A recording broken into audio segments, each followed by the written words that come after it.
नमस्कार साथियों, जैसा कि हम कल के वीडियो में कुछ जानकारी दिए थे, तो विस्तृत जानकारी हम कल से सीरीज हम लोगों का चलेगा। पंचायत सरकार भवन से संबंधित विषय को लेकर के हम लोग कल एक वीडियो डिटेल जारी करेंगे, जिसको आप सभी सुनने का काम करिएगा, जिसमें सभी वर्तमान स्थिति और आगे जहाँ काम चल रहा है वहाँ के बारे में क्या करना है, कैसे क्या करना है, उस पर हम अपना डिटेल बताएंगे। अभी कोई फर्दर नया कोई मतलब नहीं गवर्नमेंट लेवल पर निर्णय हुआ है, उसका निर्णय जो भी होगा आप सभी को साझा किया जाएगा। लेकिन अब वस्तुतः मूल विषय ये है कि पंचायती राज व्यवस्था और 73वां संविधान संशोधन से मिले अधिकार, इस विषय को लेकर के हमने लगातार इस रैली के माध्यम से, पटना में बैठकों के माध्यम से और सभी स्तरों पर मीडिया के माध्यम से और सभी स्तर पर माननीय मंत्रीगणों से, सरकार स्तर के अधिकारियों से हाल के दौरान लगातार प्रयास और डिमांड की भी किया गया था, जिसमें 29 विषय पर हम लोगों से हमसे मांगा गया सुझाव कि आप और एक एक विषय पर डीपली दीजिए। तो कल तो हमारी अध्यक्ष जी के साथ आधा घंटा वार्ता हुई, जिसमें सभी एक एक विषय पर चर्चा हुआ। दिलीप जायसवाल जी आदरणीय, उनसे बीजेपी के जो अध्यक्ष हैं, और कुछ दिनों पहले सभी भाजपा जो अभी हम लोग उप मुख्यमंत्री हैं उन लोगों से भी वार्ता हुई थी। और चूंकि सदन चल रहा है तो सदन के माध्यम से भी मेरा प्रयास है कि सत्ता पक्ष और विपक्ष के लोग भी उस विषय को मजबूती से उठाएं। तो कुछ माननीय सदस्य आदरणीय सौरभ कुमार जी, आदरणीय राजीव रंजन जी कुमार और रिंकू जी आदरणीय एमएलसी और लोगों के द्वारा सदन में कई सवाल पूछा गया है, जिसका हमने प्रश्न दिया था। उसमें है कि सोमवार के दिन निश्चित रूप से उम्मीद है कि विधान परिषद में जोरदार बहस होगी और सबको हमने पूरक सवाल भी देने का काम किया है। और 29 विषय पर सरकार ने जिस प्रकार से, सरकार का जो पत्र है कल आप सभी को भी जारी भी करूंगा, कि सरकार ने भी स्वीकार किया है कि 2001 में 29 विषय पर संकल्प जारी किया गया था, लेकिन वह संकल्प आज तक जारी नहीं किया गया है, यह सरकार ने स्वीकार की है।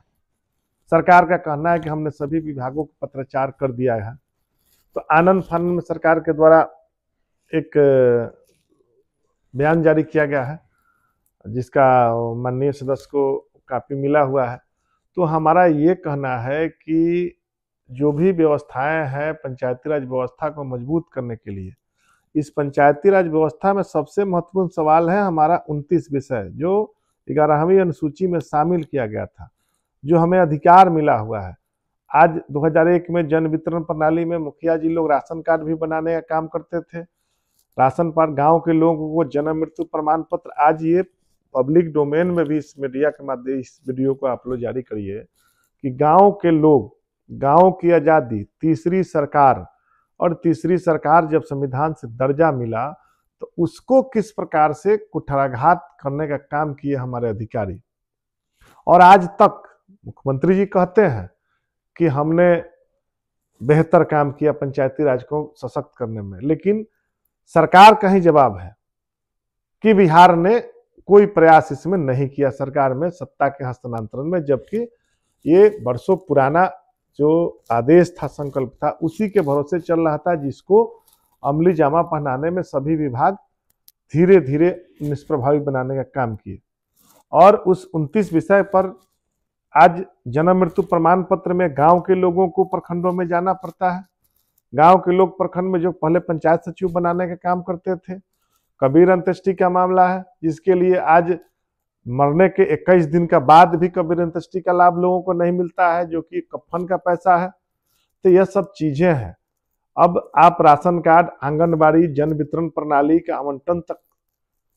मुखिया जी के माध्यम से होने का काम करता था।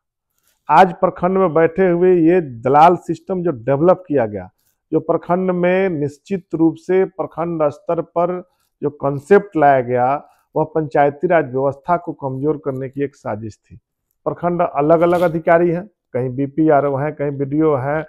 कहीं अलग अलग विभागों से जुड़े हुए बैठा दिया गया। और सभी लोग, चाहे सीडीएस का आंगनबाड़ी से संबंधित पदाधिकारी हो या आपको पदाधिकारी हो, मार्केटिंग ऑफिसर हो, तो ये सब लोग, और चाहे प्रखंड शिक्षा पदाधिकारी हो, तो ये जो अंग्रेजी शासन काल की व्यवस्था के तहत टैक्स वसूलने की जो सिस्टम डेवलप किया गया, हम लोग उसका पुरजोर विरोध करते हैं।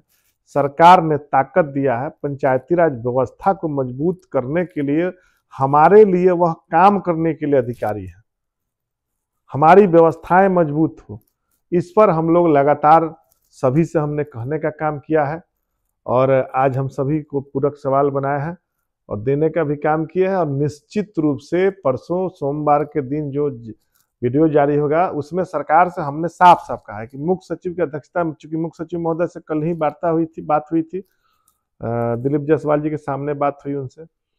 तो उनका भी साफ साफ कहना था कि इस पर हम अप्रैल में जारी करेंगे। लेकिन हमारा है कि सरकार इसमें घिरे लोगों को जानकारी हो, आम जनता जाने कि 29 विषय हमारे लिए कितना महत्वपूर्ण है। पंचायती राज व्यवस्था के लिए आज हम लोगों का तो साफ साफ है कि सबका वार्षिक मूल्यांकन होना चाहिए। ICDS प्रोग्राम है, जन वितरण प्रणाली है, ये सब ग्राम सभा में त्रैमासिक वार्षिक मूल्यांकन हो और उसके रिपोर्ट के आधार पर सरकार उसको आवंटन उपलब्ध कराए, या व्यवस्थाएं जो दी गई है, साधन दी गई है, उसको किस प्रकार से मजबूती से लागू किया जाए। आज पशु चिकित्सा हो या आपका जो भी, अब खासकर मैं बताना चाहता हूं कि हमको मजबूत नहीं करके जिस प्रकार से नल जल योजना को PhD को देने का काम किया गया, पंचायती राज का हजारों हजार करोड़ रुपया दिया गया। आज पंचायतों में जाइएगा तो एक नल जल पर PhD 1 लाख 1.5 लाख रुपया सालाना खर्च कर रहा है, मरम्मती के नाम पर अत्यधिक राशि का वहन कर रहा है, और उस मरम्मती का जिस प्रकार से लूट तंत्र डेवलप किया गया है, आज हमने तो साफ साफ कहा कि हम शुरू से भी, हम आज भी हमारा मांग रहा है कि वार्ड सदस्यों को 30,000 40,000 भी दे दीजिएगा सालाना, तो मरम्मती का काम हो सकता है। लेकिन सरकार को न वार्ड सदस्यों पर भरोसा थी, न सरकार को पंचायत प्रतिनिधियों पर भरोसा थी। सरकार को सरकारी तंत्र पर व्यवस्था है, जो कि वो व्यवस्था करप्शन के जाल में फंसते जा रहा है। तो हम लोगों को इस विषय को लेकर के हमने साफ साफ कहा कि जनवरी में हम लोग रैली किए। सरकार को हम लोग भी, सरकार का भी कहना था, ऊपर के लोगों को भी ने बताया कि 1 माह कम से कम 2 माह समय चाहिए, कई तैयारी करना है। तो इस पर अगले भी दिन हम लोग कई विषय पर आएंगे। पंचायत सरकार भवन पर आना है, नल जल योजना पर है, उसका विस्तृत हम लोग डिटेल देने जा रहे हैं। उसके बाद अन्य विषय है, जैसे आपका सोलर स्ट्रीट लाइट हमारे लिए महत्वपूर्ण विषय है, और किस प्रकार से सोलर स्ट्रीट लाइट में हमको क्या जवाब देना है, क्या मार्गदर्शन मांगना है। मार्च तक निश्चित रूप से द एंड सोलर लाइट होने जा रहा है, होगा ही निश्चित रूप से। पंचायत सरकार भवन के मामले में भी आप सभी को मजबूती से जो भी सुविधाएं है क्या है उस पर डिटेल आएंगे, तो आप सभी ज्यादा से ज्यादा आम जनता के लिए, आम जनता यह जब बातों को जाने कि पंचायती राज व्यवस्था गांवों के लिए बनाया गया है, गांव की सरकार हमें क्या लाभ दे सकती है, गांव की सरकार के लोगों को किस प्रकार से सत्ता में बैठे हुए अधिकारीगण परेशान करते हैं। वैसे आप सभी से अनुरोध है कि ज्यादा से ज्यादा पंचायतों में पंचायती राज व्यवस्था को मजबूत करने के लिए आप सभी मजबूती से जो भी सरकार की योजनाएं हैं, जो नियम संगत है, वही कराने का काम करिए, और जो थोपी जा रही है उसका हम लोग बहिष्कार करने का काम करेंगे। और ज़्यादा से ज़्यादा लोगों के बीच इस वीडियो को, इस जो हम लोगों का चैनल है, जो पंचायत का चैनल है, पंचायत के लिए है, उसको आप सभी सब्सक्राइब करने का काम करिए, और ज़्यादा से ज़्यादा लोगों के बीच, पंचायत में लोगों के बीच पहुँचाने का काम करिए, ताकि अलग से उन लोगों के लिए एक वीडियो बना करके अलग अलग दिन अलग अलग जानकारियां हम लोग देने का काम करेंगे। अभी यह ट्रायल में है, इसको ज़्यादा से ज़्यादा बूस्ट करिए ताकि आम लोगों तक पहुंच सके। जय हिंद, जय पंचायती राज।